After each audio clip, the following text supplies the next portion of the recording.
Hey friends, welcome back to the channel. My name is Ashish. I have here the iPhone 12 Pro Max and this is a great phone. And I needed to make this video to show prospective buyers why it's a good idea to spend the extra money to buy this over the iPhone 12 Pro or even the iPhone 12. So based on my initial usage of the iPhone 12 Pro Max, I'd like to offer 5 reasons why you might want to choose it over the smaller iPhones this year. And also a couple of bonus reasons. So watch till the end to see a real world observation about using this phone on a daily basis.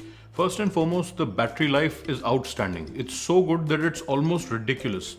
I did a real life battery test with this phone where I charged the battery to 100% on 11:30 a.m. on Saturday, and the next day on Sunday at around 6:30 or 7 p.m. it finally died.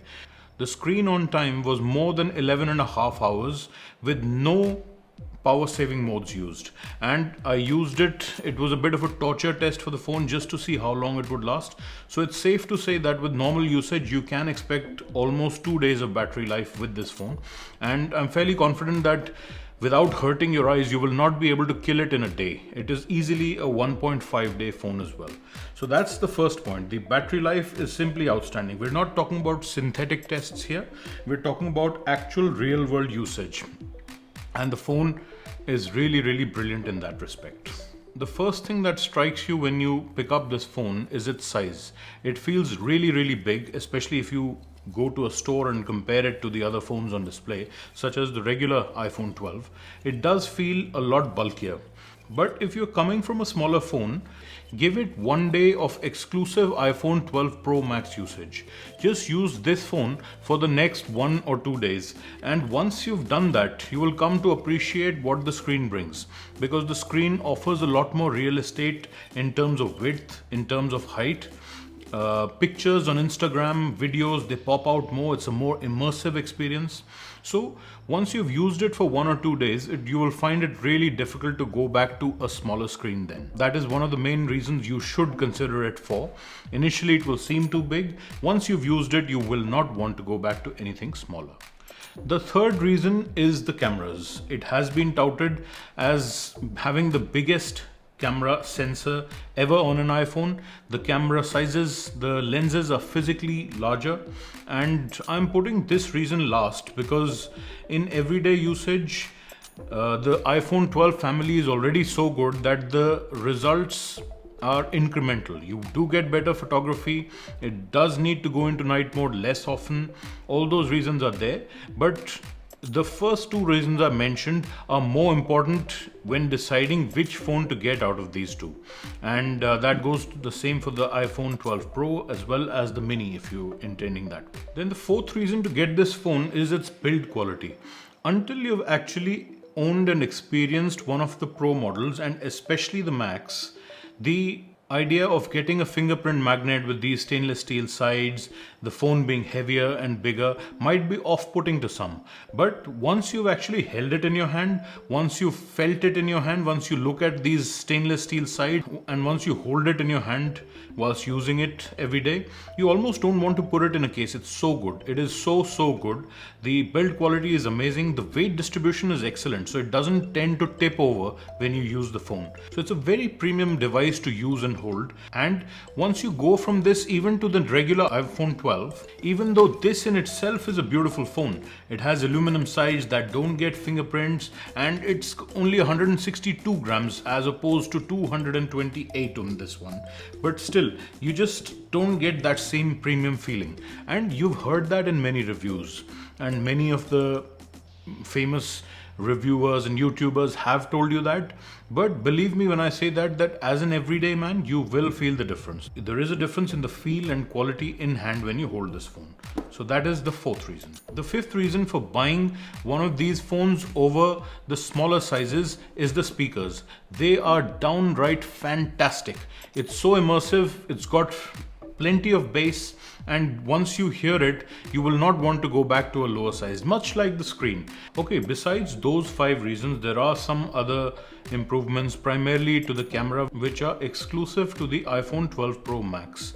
But I ranked them lower than the other benefits. Obviously, the camera was one of the main benefits, but things like 2.5x zoom instead of a 2x zoom, it can make a difference. But again, it's something that you can work around with these phones. You can zoom in, zoom out with your feet, as the famous adage goes. So there are options in those terms, but what you cannot get is the complete experience that the Pro model offers. And remember, this body has been slimmed down from before, so the bezels are slimmer than the 11 to 12 Pro Max.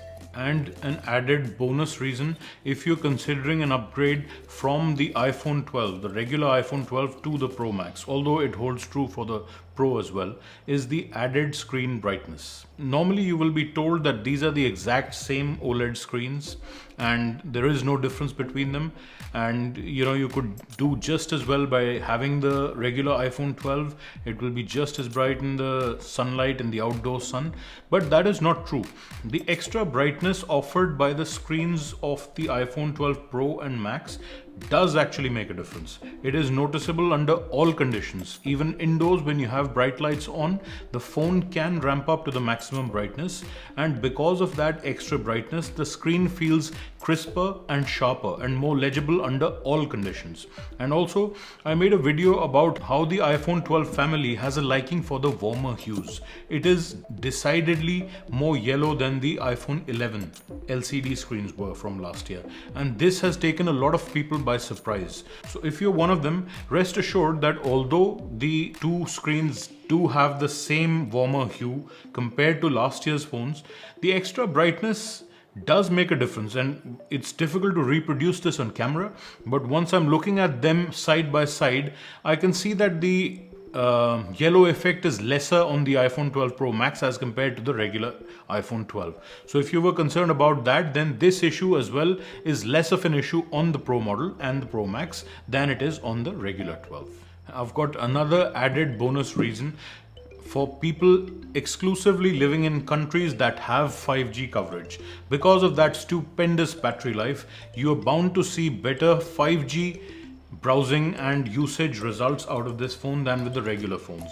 Obviously, you know that the batteries are smaller than last year, and as a result, when on 5G especially, with the regular models, the battery life left us wanting. But no such problems with the Max. Even if you use it on 5G, I'm fairly confident you will be able to make it through a day. So that is another added reason for people who already have access to 5G, or even for those that intend to hold on to this phone for a longer period and then as a result get access to 5G and still be able to use that on a daily basis without worrying too much about battery life. Now, there are also a few areas where you will not see any significant difference between the iPhone 12 family models, such as performance. They all have the A14 Bionic chip, and expectedly the performance is excellent across the board. And I haven't really noticed the benefit of the 6GB RAM too much, because 4GB itself was a step up last year from the 3GB of the iPhone XR or the previous generations. So it was considered to be flagship RAM that Apple offered, and it still is. For most tasks, iOS is optimized well. The point I'm trying to make here is 4 to 6GB isn't that great of a jump. It's good to have, but it shouldn't be one of the main reasons or the main considerations when comparing these two phones. So at the end of the day, you cannot go wrong with either of the models from the iPhone 12 family.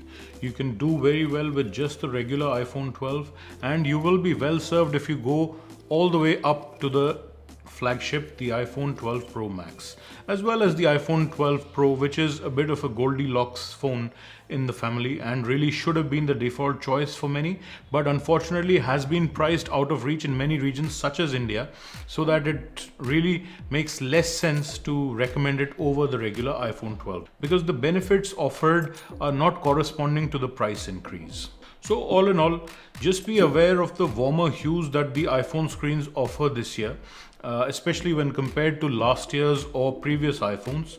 And as long as you're fine with that, or you don't actually compare them side by side, there is little to complain this year.